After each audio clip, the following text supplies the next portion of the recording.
Salut tout le monde, aujourd'hui pour la première de la chaîne commune avec CJKL, on va parler de Resident Evil 8 ou plus connu sous le nom de Biohazard Village au Japon.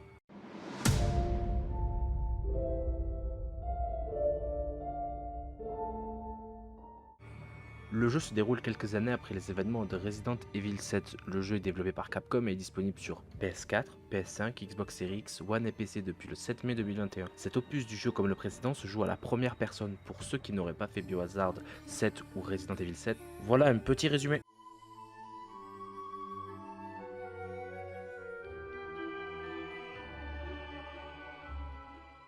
Approximativement 4 ans après les événements de Resident Evil 6 dans la ville fictive de Duvley en Louisiane au sud des États-Unis, un homme nommé Ethan Winter est à la recherche de sa femme Mia, disparue maintenant depuis plus de 3 ans. Ses recherches le conduisent vers une plantation abandonnée où il finit par retrouver sa femme retenue prisonnière dans une maison apparemment elle aussi abandonnée. Cependant, Ethan va être très vite attaqué et il fera la rencontre de la famille Baker, ou Baker, comme vous voulez, une famille étrange et dangereuse. Bien qu'il s'agisse d'une suite, les connexions au précédent opus de la saga sont tenues, le jeu se concentrant sur des personnages inédits faisant face à une menace jusqu'ici elles aussi inédites. Voilà, c'est tout pour le résumé du set.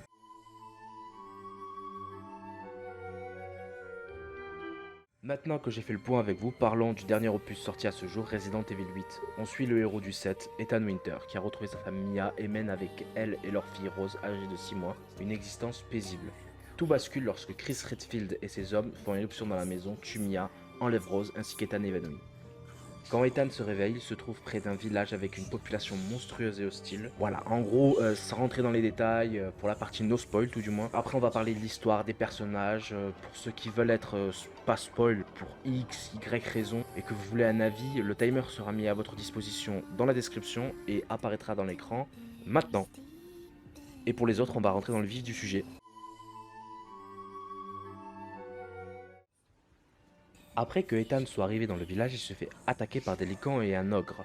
Il se fait capturer par Heisenberg. Il se fait ramener à côté d'un groupe de monstres de 5 personnes. Lady Dimitrescu, je reviendrai sur elle un peu plus en profondeur. Attention, cet extrait a peut-être été sorti de son contexte. Lady Heisenberg, Moro, mais non, pas lui. Donna Beneviento, ou Angie, tout dépend de là où on se placer. Et pour finir, leur chef, leur mère, entre guillemets, Miranda. Commençons par le chara-design. Il suit la lignée du 7. Les décors sont très 14e siècle et font très Europe de l'Ouest. J'aime beaucoup. Les combats, les enfants de Dimitrescu, on va faire dans l'ordre. Bella, Cassandra et Daniela sont assez faciles à tuer, contrairement à ce que nous laisse penser la démo du jeu. Après, Alcina Dimitrescu ou Lady Dimitrescu, qui est le premier vrai boss du jeu, après le coup monumental de Capcom. À son sujet, je pensais qu'elle ferait partie des derniers boss, voire même le seul boss du jeu.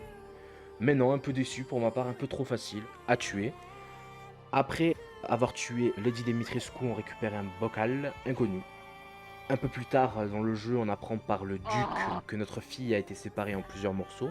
Le duc, c'est le vendeur d'armes, le vendeur. Et il nous dit que chaque enfant de Miranda possède un bocal. Et donc Ethan part à leur recherche sur les traquants. Ensuite, il y a Andy, boss Osef total, je trouve. C'est une partie de cache-cache. Après, c'est au tour de Moro. Non, pas celui-là. Le combat m'a fait penser à Resident Evil 4, assez stressant parce que des fois il crache un torrent d'acide au ciel et si on ne se cache pas sous les tôles, on meurt. Ça surprend la première fois. Ensuite, l'ogre de la forteresse. Le même qu'au début, ce boss est très résistant. Pas de quoi avoir peur non plus, mais c'est un sacré sac à PV. Ensuite, le boss de l'usine, ou comme s'il l'appelle Helicoman. Ce combat se passe en deux phases. Les deux sont assez simples avec un pompe. La deuxième surprend, je savais pas que il pouvait évoluer en drac au feu. L'avant-dernier boss, Heisenberg, son pouvoir consiste à contrôler les métaux. On l'affronte dans un fucking tank au début, puis à pied. Et on vient au dernier boss du jeu, Mère Miranda. Elle constitue le dernier rempart d'Ethan afin que celui-ci récupère sa fille. Ce boss est assez coriace. Elle change de forme et de capacité. Vaut mieux économiser les balles de Wolfbane si vous voulez mon avis. Après avoir battu Miranda, on apprend que le personnage principal, Ethan Winter, est décédé au début du 7ème opus. Et que sa conscience ainsi que son corps ont été complétés par de la moisissure. Le personnage d'Ethan meurt. Et on utilise la suite, donc Resident Evil 9 ou Biohazard 9, avec Rose plus grande, peut-être 16 ans, je dirais, 16-17 ans, je dirais, soit 16 ans après les événements du 8. On passe maintenant à ce qu'on en a pensé de l'histoire et du reveal de fin. Je laisse Sid dire ce qu'il en pense et je reviendrai après ça.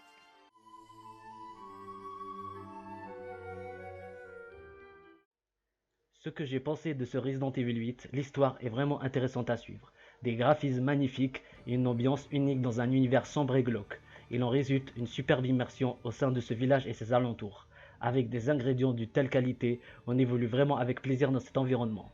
Mais également non sans crainte, avec des moments de pression où l'adrénaline monte. Son ambiance gothique est particulièrement réussie.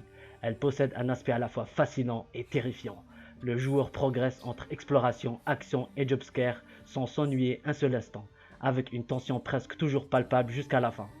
Le mode mercenaire est plutôt bien conçu et plaira aux amateurs d'action pure pour prolonger le temps de jeu une fois l'histoire terminée. Resident Evil Village nous prolonge dans une ambiance dont on se délecte autant qu'elle nous terrifie. Une aventure horrifique à découvrir sans hésiter.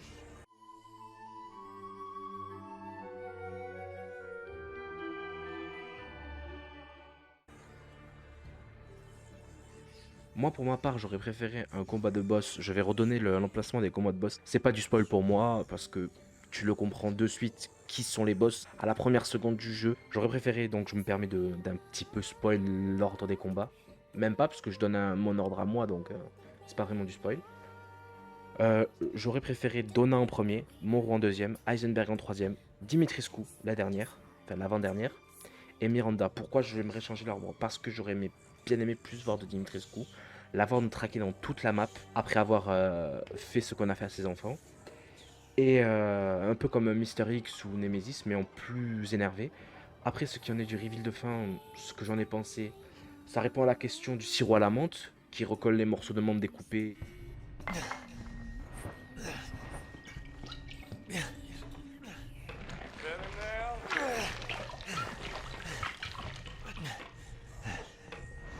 What the fuck?